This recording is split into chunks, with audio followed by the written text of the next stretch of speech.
قریب نماز پڑھو، سیدھ میں نماز پڑھ لو، قریب نماز پڑھ لو، اس کے آس پاس جہاں تمہیں جگہ ملتی ہے نماز پڑھ لو۔ یہاں نماز پڑھو گے اللہ تمہاری نماز قبول کرے گا، حج بھی قبول کر لے گا۔ ذرا غور کیجئے، اسلام نے تو پتھروں سے دور نہیں ہٹایا، پتھروں سے ہٹایا ہے، پتھر توڑے گئے، لیکن حجر اسود بھی پتھر، مقام ابراہیم بھی پتھر، ان پتھروں کے نیڑے کیا جا رہا ہے۔ پتھروں سے دور کیا، ان پتھروں کے قریب کیا جا رہا ہے۔ کہا یہ وہ پتھر ہیں جس پہ کسی کے قدم لگے ہیں، کسی کے لب لگے ہیں، اس لیے ان پتھروں کے قریب کیا جا رہا ہے۔ اب آگے آئیے، چاہے زمزم پہ چشمہ پھوٹ رہا ہے، پانی کھڑے ہو کے پئیں، جو دعا مانگے پوری ہوگی، جس نیت سے پئیں پوری ہوگی۔ دنیا کے اوپر جتنے بھی چشمے جاری ہیں، وہ کشمیر میں ہو یا دنیا کے کسی اور خطے میں، وہ چشموں کو جاری کرنے والا کون ہے؟ اور چاہے زمزم کو جاری کرنے والا کون؟ سب چشموں کا خالق اور جاری کرنے والا اللہ۔ تو اس چشمے کو بھی اللہ نے جاری کیا، باقی دنیا کے چشموں کو بھی اللہ نے ہی جاری کیا، لیکن اس چشمے کا پانی کھڑے ہو کے پئیں، اس کا پروٹوکول ہے، اعزاز ہے۔ باقی چشمے بھی اللہ کے جاری کردہ، اس میں کیا خصوصیت ہے؟ اس لیے کہ اس چشمے نے اللہ کے نبی کے قدموں کے بوسے لیے ہیں، حضرت خلیل کے فرزند ارجمن حضرت اسماعیل کے بوسے لیے، ان کے قدموں کے بوسے لیے۔ اور جس نیت سے پیو، علماء کہتے ہیں اس نیت کو اللہ پورا فرما دیتا ہے۔ سین حرم میں بڑا ہجوم تھا، ایک بہت بڑے محدث آئے ہوئے تھے، لوگ ان کی زیارت میں بڑھتے تھے، رش بڑا تھا، جو مسافہ کرتا دھکا لگتا آگے چلا جاتا، پھر دوسرا آدمی آ جاتا۔ ایک آدمی نے دیکھا، اس کا جی چاہا کہ میں ان بزرگوں کے پاس چند لمحوں کے لیے بیٹھوں، چونکہ اللہ والوں کی صحبت بہت بڑی دولت ہے، اگر مل جائے تو غنیمت سمجھنا چاہیے۔ تو وہ چاہے زمزم پہ آئے، آب زمزم پیا، اور پھر ان بزرگوں کے پاس جا کے کہنے لگے ایک مسئلہ پوچھنے آیا ہوں۔ انہوں نے کہا پوچھو۔ کہا سنا ہے آب زمزم جس نیت سے پیو وہ نیت پوری ہو جاتی ہے، تو کیا یہ ٹھیک ہے؟ تو وہ محدث جن کے پاس ایک لمحہ بھی نہیں تھا، لوگ لائن میں آتے اور آگے جاتے، کہنے ہاں بالکل ٹھیک ہے۔ کہا پھر میں ابھی آب زمزم پی کے آیا ہوں، اور اس نیت سے پی کر آیا ہوں کہ آپ سے اللہ کے رسول کی 100 حدیثیں سنوں گا، یہ ہے میری نیت، اور ابھی میں پی کے آیا۔ تو وہ فرمانے لگے بیٹھ جا، پھر باقی کام بعد میں ہوں گے، پہلے 100 حدیثیں سن لیں۔ تو آب زمزم جس نیت سے پیا جائے وہ نیت پوری ہوتی ہے۔ کیا اعزاز ہے اس میں کہ اس نے اللہ کے نبی حضرت اسماعیل علیہ السلام کے قدم چومے ہیں۔ آگے آج صفا مروہ پہ میں یہ عرض کرنا چاہ رہا ہوں، آج کا مقصد ہے ہمیں ماضی سے جوڑا جا رہا۔ صفا مروہ نصف میل کی دوڑ ہے، اور 7 چکر میں 3.5 میل بن جاتے ہیں۔ حاجی تھکا ہوا ہوتا ہے، لیکن اس کو یہاں حکم ہے دوڑنے کا، اور وہاں عجیب مستی میں لوگ دوڑ رہے ہیں، بچے بھی، بوڑھے بھی، جوان بھی، مرد و زن، جن سے دوڑا نہیں جاتا وہ ریڑیوں کے اندر ان کو ڈالا ہوا ہے، ان کو کھینچا جا رہا، وہ بھی دوڑ رہے ہیں۔ میلین اخضرین کے اندر تو جو ہے وہ عجیب سما ہوتا ہے، سروں کا سمندر نظر آتا ہے۔ دوڑنا بھی کوئی عبادت ہے، دوڑے جا رہے ہیں، مقصد کیا؟ حضرت حاجرہ تو اس لیے دوڑی تھی کہ ان کو بیٹے کے لیے پانی چاہیے تھا، حاجی کی بغل میں پانی کی بوتل ہوتی ہے، اور وہ تو اس لیے دوڑی تھی کہ بیٹے کے لیے پانی کی تلاش تھی، اور یہاں حاجی کے ساتھ بیٹا بھی دوڑ رہا ہوتا ہے۔ ماں بیٹا، باپ بیٹا اکٹھے دوڑ رہے ہیں، پانی کی بوتل بغل میں ہے لیکن دوڑ رہے ہیں۔ تو کیا یہ پانی کے لیے دوڑ رہے ہیں؟ نہیں۔ بیٹے کے لیے دوڑ رہے ہیں؟ نہیں، یہ تو محبوب کی ادا کو ادا کر رہے ہیں۔ اور حضرت حاجرہ نے اس وادی غیر ذی زرع کے اندر جس طرح جرأت و استقامت کا ثبوت فراہم کیا، آپ نے علماء سے سنا، تفصیل کا وقت نہیں، کہ جب جناب خلیل علیہ السلام سیدہ حاجرہ کو چھوڑ کے واپس پلٹنے لگے تو یہ سحر کا وقت تھا، تو حضرت حاجرہ بھر کے ان کا دامن تھام لیا، تمسکت بِأَزْيَالِهِ، دامن تھام کے پوچھنے لگی اس تنہائی اور غربت میں چھوڑ کے کہاں جا رہے ہیں؟ وہاں انسانی وجود کیا، حیوانی وجود بھی نہیں تھا۔ مورخ اسلام فی جلندری اس جگہ کا نقشہ کھینچتے ہوئے لکھتا ہے وہ وادی جس میں وحشت بھی قدم رکھتی تھی ڈر ڈر کے، جہاں پھرتے تھے آوارہ تھپیڑے باد سر سر کے، جہاں پر گھاس اگتی ہے جہاں نہ پھول کھلتے ہیں، مگر وہ سرزمین ہے آسماں بھی جھک کے ملتے ہیں۔ محیط پہاڑوں میں دن کو ڈر لگے، عورت ذات اور معصوم بچہ گود میں، نہ پینے کے لیے کچھ ہے، نہ کھانے کے لیے کچھ، نہ کوئی ہمسائیگی، عورت کا وجود۔ حضرت حاجرہ کو حضرت ابراہیم علیہ السلام جب چھوڑ کے جانے لگے دامن تھام لیا، کہا اس تنہائی اور غربت میں چھوڑ کے کہاں جا رہے ہو؟ کوئی جواب نہ دیا۔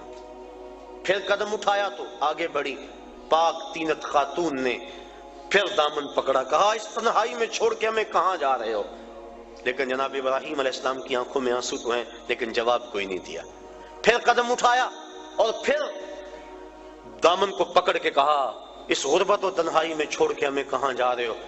میرا نونہال جو میری امیدوں کا چراغ ہے یہ ضائع نہ ہو جائے کہیں، اور یہاں پانی بھی نہیں ہے، اور میں عورت ذات کہاں چھوڑ کے ہمیں جا رہے؟ حضرت خلیل علیہ السلام نے پھر جواب نہ دیا تو حضرت ہاجرہ نے بات کو بھانپ لیا اور کہا کیا اللہ کا یہ حکم ہے؟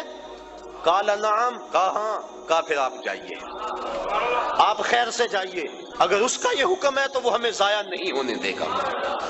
پھر ان پتھروں میں اللہ کی بندی حضرت ہاجرہ رکی، جہاں دن کو ڈر لگتا ہے، جہاں مردوں کے کلیجے اور پتے پانی پانی ہو جائیں، وہاں وہ خاتون رکی، عورت کا وجود، معصوم بچہ گود میں، تنہائی، غربت، کھانے کے لیے کچھ نہیں، پینے کے لیے کچھ نہیں، انسانی وجود کوئی نہیں، ہمسائیگی کوئی نہیں، حشرات الارض بھی نہیں پائے جاتے، زمین پہ گھاس بھی نہیں اگی ہوئی، اور رات کا لمحہ حضرت خلیل چھوڑ کے جا رہے، کہا جائیے آپ خیر سے جائیے، اگر اس کے حکم پہ چھوڑ کے جا رہے ہیں تو وہ ہمیں ضائع نہیں ہونے دے گا۔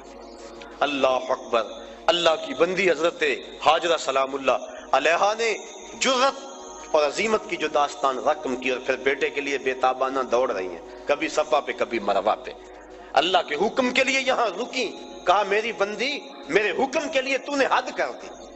ایک عورت سے یہ تصور کہ وہ اس تنہائی اور غربت میں رہے، اور پھر اس اعتماد اور یقین سے خامد کو رخصت کرے کہ آنکھ کے گوشے کو بھیگنے بھی نہ دے، کہ یہ اللہ کا حکم ہے تو اگر آنکھ کا گوشہ بھیگ گیا تو کہیں یہ نافرمانی نہ ہو جائے، یہ تیری استقامت، یہ تیری جرت، تو پھر دیکھ اگر تو نے یہ 7 چکر لگائے تھے، تیری راہوں پہ نبیوں کو بھی دوڑاؤں گا، تیری راہوں پہ ولیوں کو بھی دوڑاؤں گا، قیامت تک لوگ دوڑتے رہیں گے۔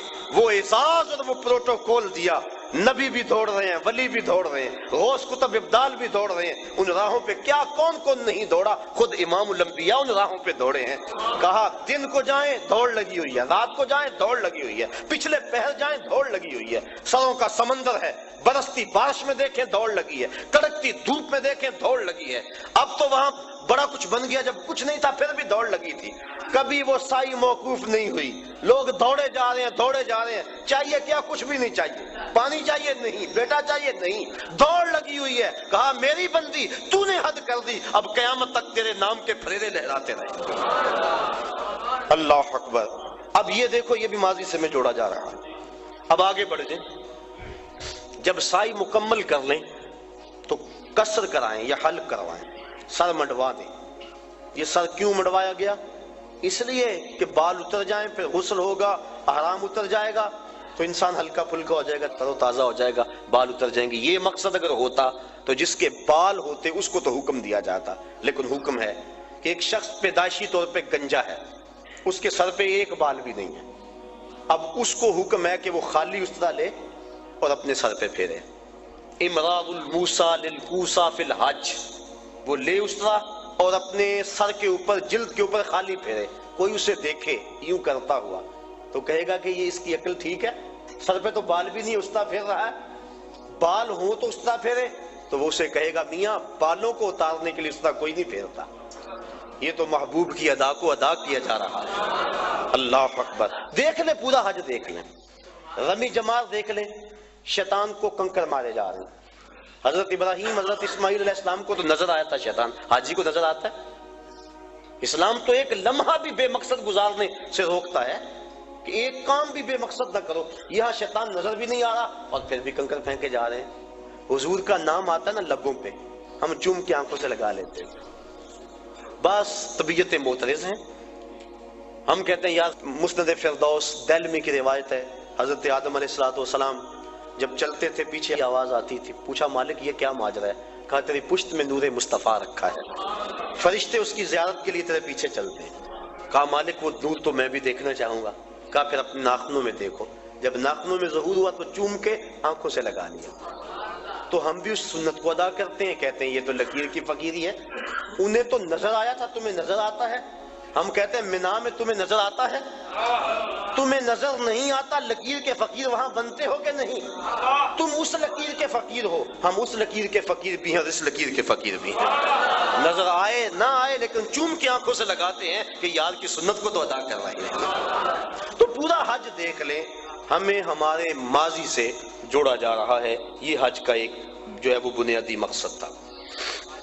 حج کے اور بھی کچھ مقاصد ہیں، لیکن وقت میرے سامنے اتنا ہے کہ اس کے دامن میں اتنی گنجائش نہیں کہ میں تفصیل سے کسی اور عنوان سے گفتگو کروں۔ صرف 2 جملے۔ حج ہو گیا، واجبات بھی ادا ہو گئے، سنن بھی ادا ہو گئے اس کے، اور اس کے اراکین بھی ادا ہو گئے۔ اب حج مکمل ہو گیا، اب کیا کریں؟ اعلیٰ حضرت فرماتے ہیں حاجیو آؤ شہنشاہ کا روضہ، کعبہ تو دیکھ چکے اب کعبے کا کعبہ دیکھیں۔